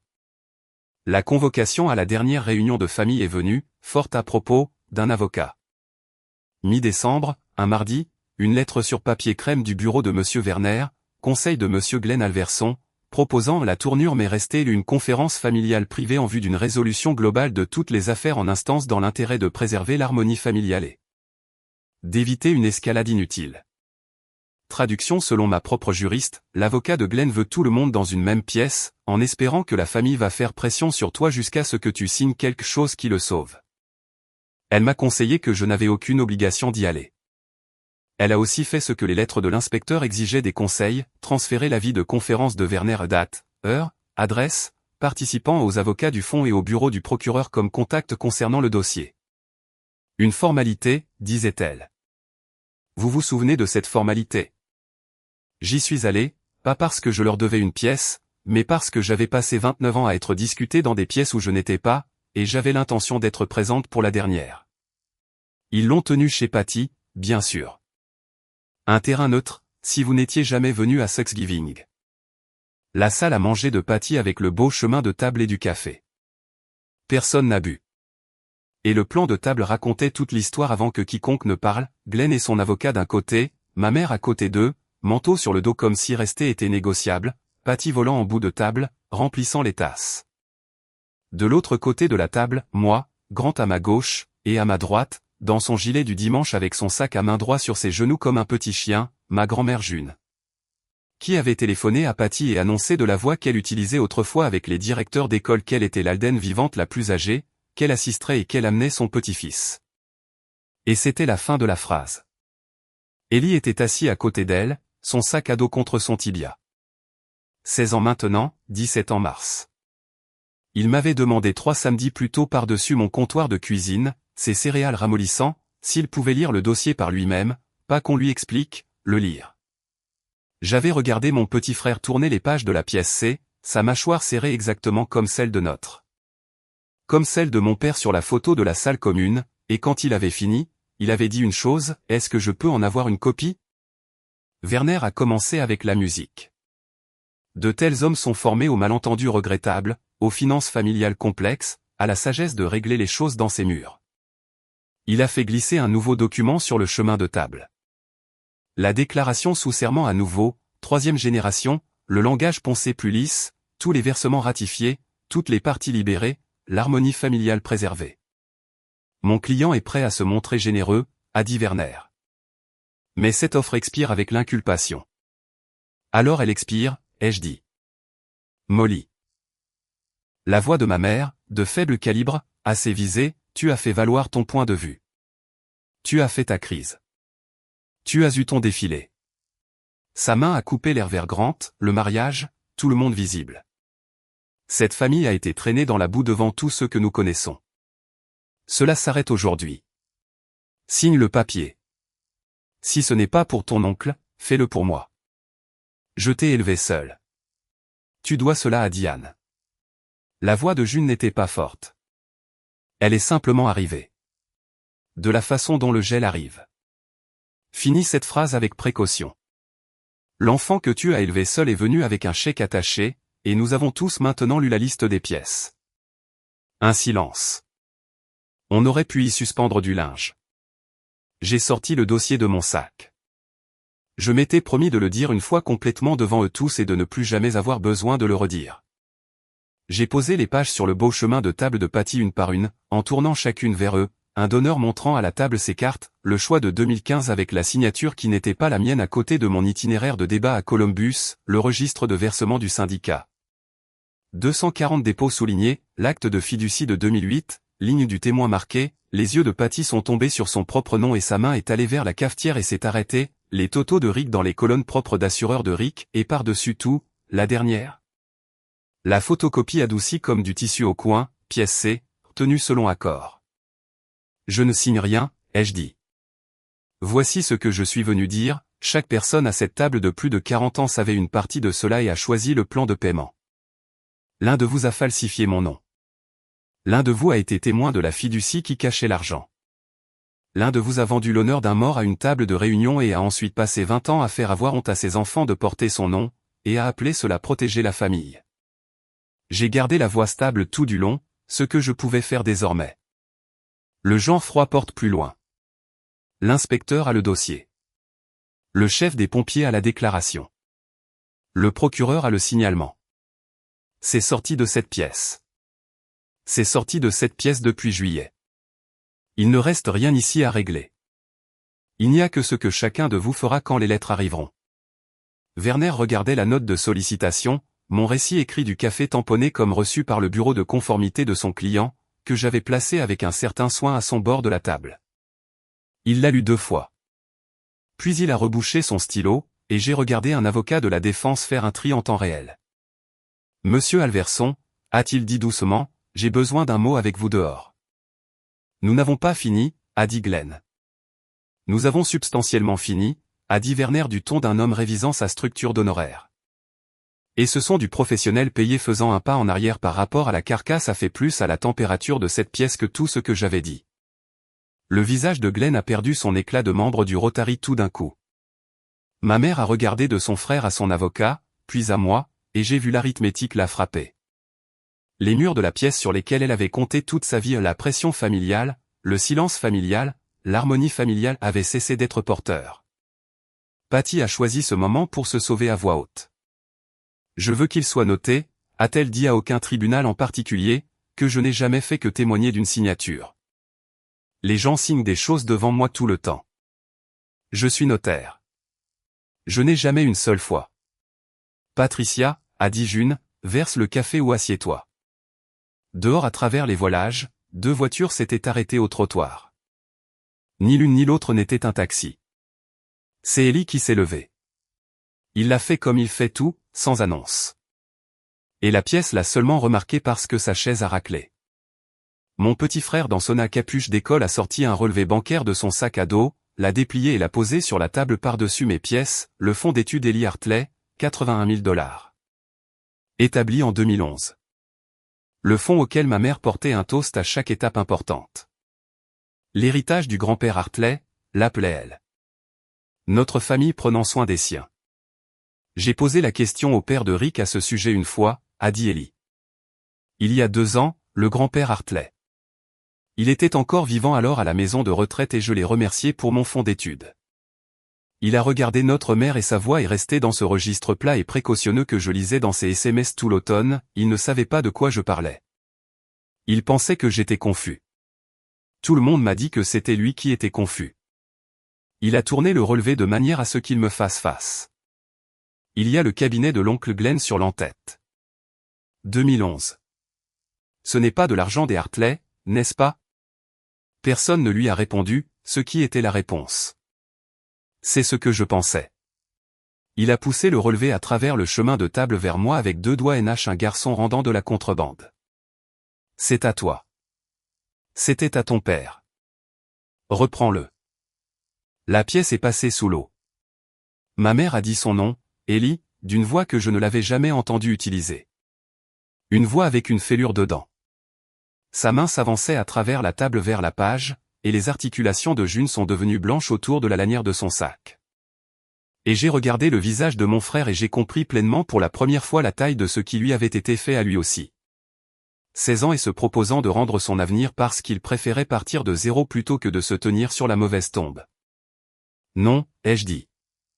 Le mot est sorti plus rude que je ne l'avais utilisé toute la journée, toute l'année. J'ai posé ma main à plat sur le relevé et je le lui ai fait glisser en retour. Il reste à toi. C'est déjà arrangé. C'est dans la lettre que ma juriste a envoyée en décembre. C'est par écrit avec le conseil du fonds. Chaque dollar de recouvrement que je peux diriger va sur ce compte. Tu sais pourquoi? Ma gorge a fait quelque chose et je l'ai laissé faire. Parce que cet argent, c'était un père qui protégeait ses enfants. C'était tout son travail. Il a été volé à ce travail pendant 20 ans et tu es la dernière personne à cette table pour laquelle il peut encore faire ce travail. Papa. Et je me suis entendu le dire, papa, devant ma mère. Le nom qu'on ne disait pas. Papa t'aurait sorti d'un bâtiment sans demander de qui tu étais le gamin. Alors le fond reste. C'est la fin. Les yeux d'Ellie se sont remplis et non pas débordés. Il est, de cette seule façon, le fils de sa mère. Et il a hoché la tête une fois et ne s'est pas assis. Il avait une autre chose dans son sac à dos. C'était sa copie de la pièce et pliée doucement, portée, ai-je réalisé, de la façon dont j'avais porté un badge pendant 18 ans. Il l'a ouverte et a regardé notre mère, et la sonnette a retenti. Et June a dit sans tourner la tête, laisse-les attendre. Et dans la salle à manger de Patty, devant l'architecture assemblée de tout ce qu'elle avait construit, mon frère de 16 ans a lu à notre mère le dernier paragraphe de la déclaration de témoin qu'elle avait gardé enterré depuis qu'il n'était rien du tout, j'ai perdu mon air au 2e étage et j'ai quitté la ligne. Le pompier Alden est revenu à travers la zone d'exposition pour moi. Il a retiré son propre masque et l'a placé sur moi. Il m'a porté sur environ 12 mètres et m'a passé par la fenêtre à l'équipe de l'échelle. Il était encore à l'intérieur quand l'allée de stockage s'est effondrée. Je suis vivant parce que le pompier Alden m'a donné son air. J'ai déclaré cela au comité complètement et sincèrement. Signé R. Holloway, 15 avril 2006. Il l'a replié le long de ses plis usés, en prenant son temps. Tu avais ça, a-t-il dit. Tout le temps où tu m'apprenais son nom comme un gros mot. Tu avais ça. Pas de chaleur dedans. C'était la partie insupportable. Il ressemblait à un garçon lisant un bulletin météo. J'avais l'habitude d'avoir pitié de toi toutes ces années. Je pensais que le père de Molly avait gâché ta vie et que tu ne t'en étais jamais remise. Tu m'as laissé penser cela. Tu m'as construit là-dessus. Il a fermé la fermeture éclair de la déclaration avec soin dans son sac à dos, l'a mis sur son épaule et s'est tenu à côté de la chaise de June avec sa main sur son dossier, la mère de mon père et le fils de ma mère. Une famille s'assemblant elle-même à partir de pièces de rechange en territoire ennemi. Je rentre à la maison avec mamie June, a-t-il dit. C'est l'autre chose. Ce n'est pas pour un moment, c'est à partir de maintenant. Et puis sa voix a enfin bougé. D'un degré, le registre plat pliant sous le poids du seul au revoir qui allait jamais compter pour elle, tu m'as appris à avoir honte d'un héros. Maman, je vais aller apprendre son nom. Allez. Salut. Ma mère n'a pas fait un bruit. Ma mère, qui avait une voix de la valeur de 94 appels téléphoniques pour un mariage, n'avait plus rien du tout pour cela. Elle était assise dans son manteau, les mains toujours sur la table où le relevé du fond avait été ouvert, vide. Et j'ai vu 20 ans de comptabilité arriver sur son visage tout à la fois. Et ce n'était pas la police au bord du trottoir qui le faisait. C'était le garçon avec le sac à dos. Et tout le monde dans cette pièce le savait, elle y comprise. Puis June s'est levée, a lissé sa jupe et a ouvert la porte d'entrée elle-même comme une hôtesse. « Messieurs, a-t-elle dit, vous allez vouloir l'homme au polo de golf. » Ils étaient trois, un inspecteur des crimes financiers avec un mandat plié, un agent en uniforme et un jeune avocat du Conseil du Fonds avec une enveloppe marron. Ce qui s'est passé ensuite a pris 4 minutes et a été presque silencieux, ce qui m'a surprise. Je m'attendais à de la télévision. L'inspecteur a dit le nom complet de Glenn et les mots « mandat pour votre arrestation ». Falsification au second degré, usage d'un faux. Et Glenn, maître de chaque pièce depuis 1985, a regardé son avocat, et son avocat a regardé dans le vide, et mon oncle a mis ses mains derrière son dos comme un homme qui avait vu assez de télévision pour nous deux. En passant devant la table, ses yeux ont croisé les miens, et il a dit ses vrais derniers mots à mon intention, et je les rapporte exactement, ton latte coûte toujours 4 $, gamine. Sans rancune. 20 ans de falsification. Et il est sorti par la porte comme l'homme qui connaissait la boisson de tout le monde. Le jeune avocat a été plus poli. Il a vérifié l'identité de ma mère et lui a tendu l'enveloppe citation à comparaître au civil, action en recouvrement du fonds, Diane Alden Hartley, désignée comme destinataire de versement Indus, 184 000 $ avec intérêt et lui a souhaité, que Dieu lui vienne en aide, une agréable soirée. À la porte, boutonnant son manteau avec des mains qui ne voulaient plus tout à fait fonctionner, ma mère s'est arrêtée à côté de moi. De près dans la lumière du couloir, elle ressemblait à la photographie de sa propre mère. « Tu as tué cette famille », a-t-elle dit. « J'espère que cela te tient chaud. »« La famille est morte dans un entrepôt en 2006, » ai-je dit. « Tu as touché l'argent dessus. »« Je ne suis que l'audit. » Elle est partie. À travers la fenêtre, je l'ai regardée rester à côté de sa voiture dans le noir de décembre pendant 1 minute entière, seule dans le manteau qu'elle réserve pour les enterrements, avant de comprendre où étaient les clés. À l'intérieur, Patty essuyait déjà la table en grands cercles urgents, effaçant la réunion à la main. Grant a aidé June à mettre son manteau. Ellie attendait sur le perron et quand je suis sorti, il regardait les 2 voitures qui s'éloignaient, les feux arrière rouges et les feux bleus silencieux, et il a dit, « Est-ce que c'est toujours comme ça après ?»« Comme quoi ?»« Silencieux. »« Ouais, ai-je dit. » La partie forte, c'est le mensonge. La vérité est plutôt silencieuse. Il a hoché la tête, la classant dans le bocal. Puis le gars du syndicat a appelé chez mamie hier. Le conseil du mérite a affiché le rôle. Il m'a regardé de côté et là, pour la première fois de cette année sans fin entière, il y a eu le fantôme d'un sourire, 9 février, concernant l'incident 06112, révision de la qualification de décès en service du pompier Daniel R. Alden. Ils m'ont lu tout le titre. Tu es inscrite, Molly, plus proche parente, premier rang. Le Conseil du mérite s'est réuni le 9 février dans une salle d'audience municipale avec une mauvaise acoustique et des boiseries vieux de 40 ans, et c'était plein à craquer, ce à quoi les 3 commissaires ne s'attendaient clairement pas pour une affaire de personnel vieille de 20 ans. Les pompiers n'oublient pas les siens. Des équipes hors service de 4 casernes. Des retraités en blazer avec des insignes du syndicat. Salle Desmarco en cravate, ce que Grant m'a dit plus tard, la caserne n'en avait pas vu depuis un enterrement en 2011. June au premier rang dans son manteau d'église. Ma main dans sa gauche, Ellie à sa droite dans un col qu'il avait repassé lui-même.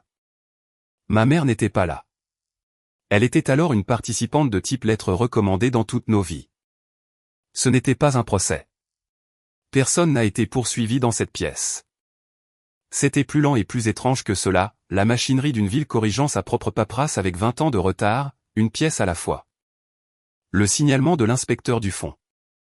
Le rapport original de 2006 lu pour le procès-verbal par un commissaire dont la voix devenait de plus en plus plate au fur et à mesure qu'il avançait. De la façon dont un homme lit quelque chose qu'il commence à avoir honte de tenir. La page du registre, ils l'ont projetée. La petite écriture patiente de mon père haute de 3 mètres sur un écran municipal, appareil respiratoire isolant numéro 12, détendeur qui bloque à l'inspiration, étiqueté pour révision, signalé au capitaine de garde. 60 pompiers regardant l'écriture matinale d'un mort dans un silence absolu. Et puis la pièce C, plus du tour tenu. Ray Holloway, 41 ans, capitaine de la compagnie 33, s'est tenu au petit pupitre et n'a pas utilisé le microphone parce qu'il n'en avait pas besoin. Et versé au dossier public, son nom attaché, sa carrière attachée, 20 ans de silence posé comme un poids porté. Les 4 dernières minutes de la vie de mon père, la mauvaise bouteille qu'on lui avait tendue, le signal de détresse, le masque pressé sur son visage, les 12 mètres, la fenêtre, l'effondrement. On m'a ordonné de considérer ma déclaration comme perdue, a-t-il dit à la fin. Elle n'a jamais été perdue. Je l'ai portée dans chaque caserne de cette ville. Le rapport disait que Daniel Alden avait quitté sa ligne. Il l'a fait. Il l'a quitté pour moi. Il a regardé les commissaires. De la façon dont on regarde la météo qui se découvre enfin. Corriger le papier. Le Conseil a voté en séance publique, ce qui, m'a-t-on dit, n'est pas courant, 3 contre 0 avant le déjeuner. Incident 06112. Qualification modifiée, décès en service. Conclusion de déviation du protocole annulé. Citation posthume pour bravoure. Transmis au comité des honneurs avec la recommandation unanime du Conseil. Les mots sont bureaucratiques. La pièce ne l'était pas. 60 pompiers se sont levés dans un bruit comme un bâtiment se calant sur de nouvelles fondations. Et June s'est tenue très droite avec des larmes coulant librement le long de la carte de son visage, ne faisant aucun geste pour les essuyer. Et Ellie tenait son sac à main pour elle, et je suis restée assise là à sentir 20 ans de mensonges quitter mon corps sans endroit particulier où aller.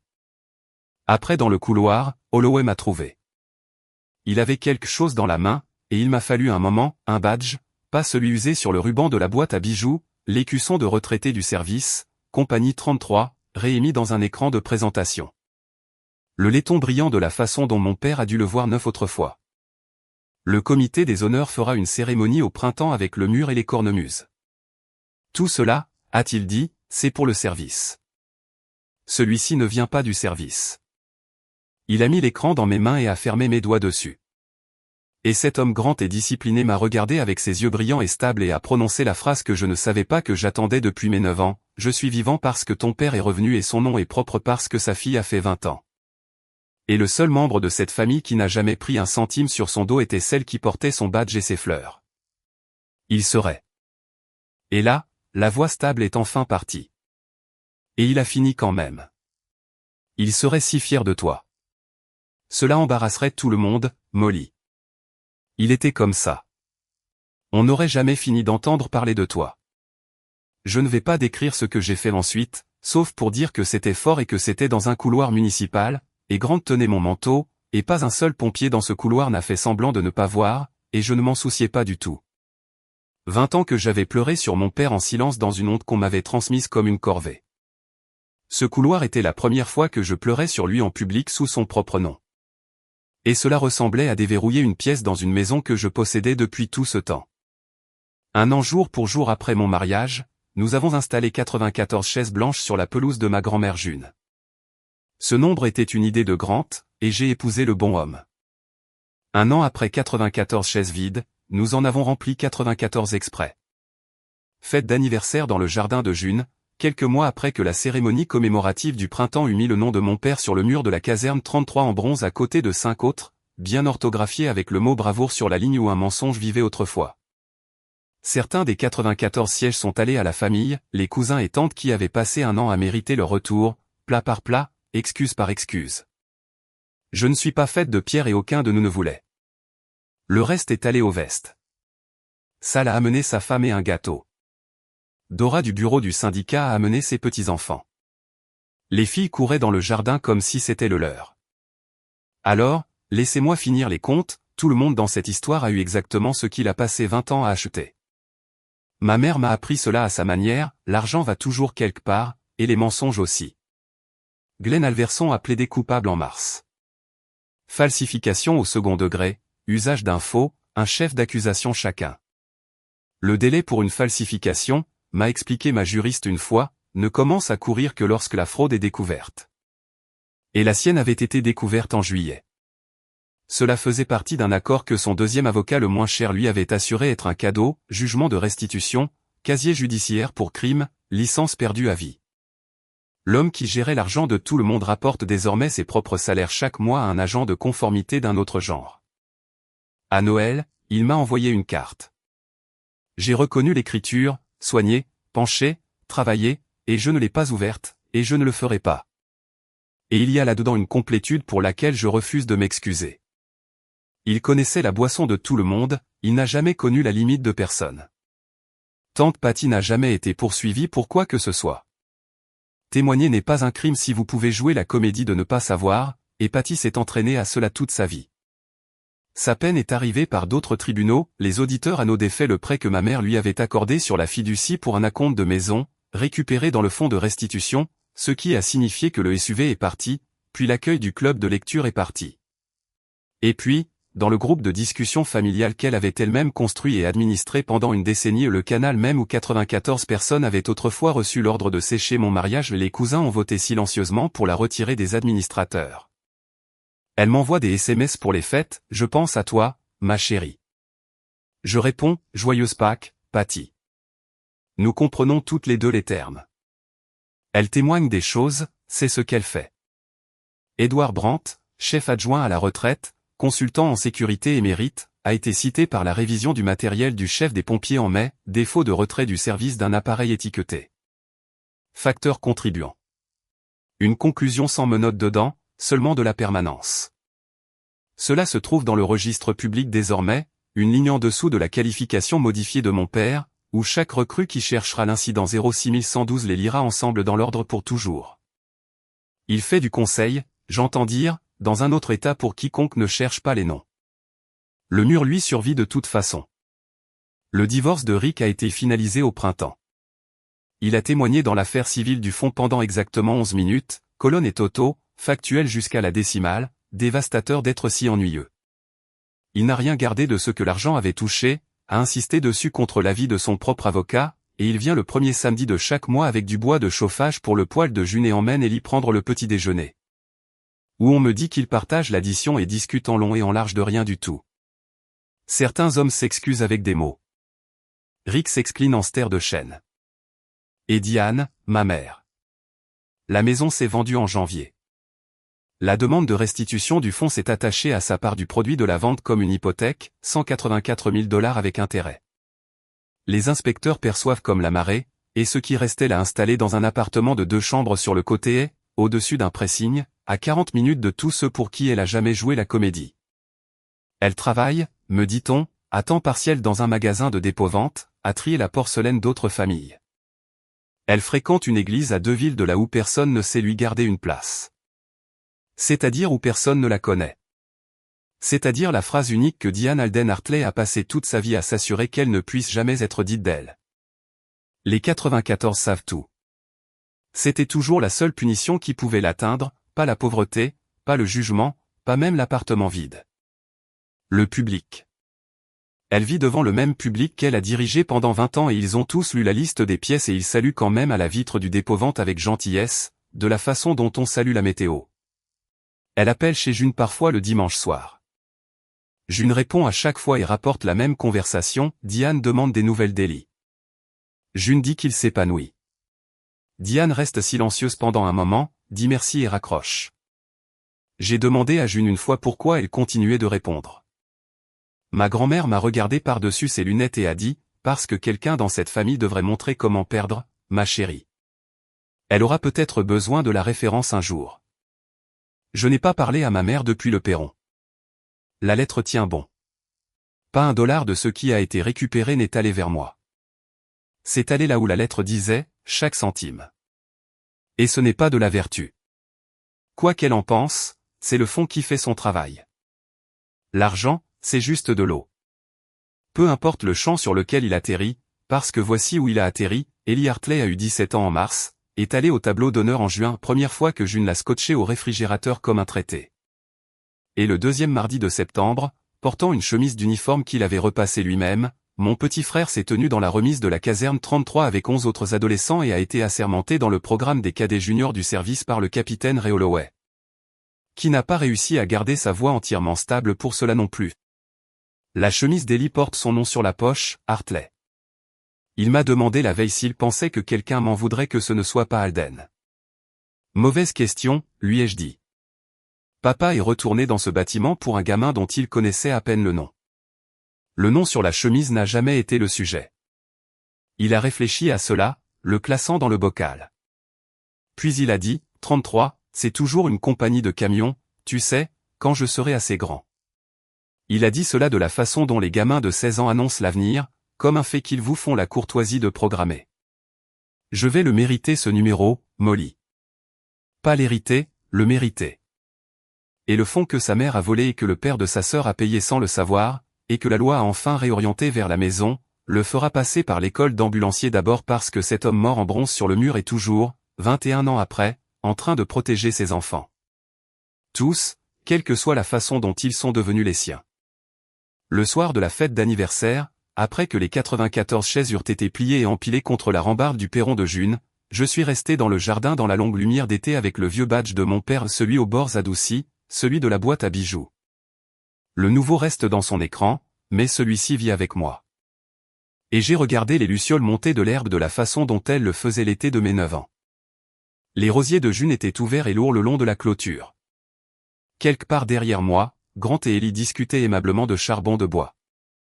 La lumière est passée de l'or au rose, puis à ce bleu profond que l'été réserve pour la fin, et les premières étoiles sont sorties au-dessus de la ligne de toit d'une maison où tout le monde dit les noms des gens, tous. Et je suis resté là à laisser l'année finir d'arriver. Ma mère a vidé une église pour me faire petite, et 200 inconnus sont entrés en portant le numéro de mon père.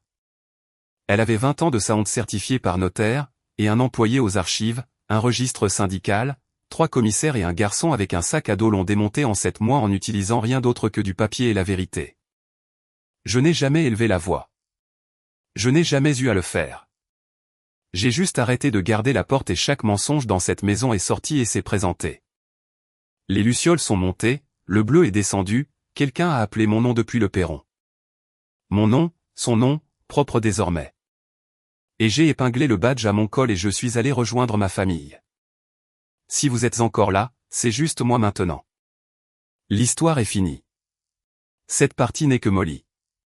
Je vous ai parlé au début du fait d'être celle que votre famille vote de laisser seule. C'est peut-être pour cela que cette histoire vous a trouvé ce soir. Alors, voici la seule chose que je sortirai de l'incendie si vous ne devez rien emporter d'autre, les gens qui exigent votre honte vivent presque toujours de quelque chose qu'ils vous ont pris et de l'argent, du crédit, la vérité, votre propre nom. La honte n'est jamais un stockage gratuit. Quelqu'un loue toujours l'espace. Vous avez le droit de vérifier les comptes.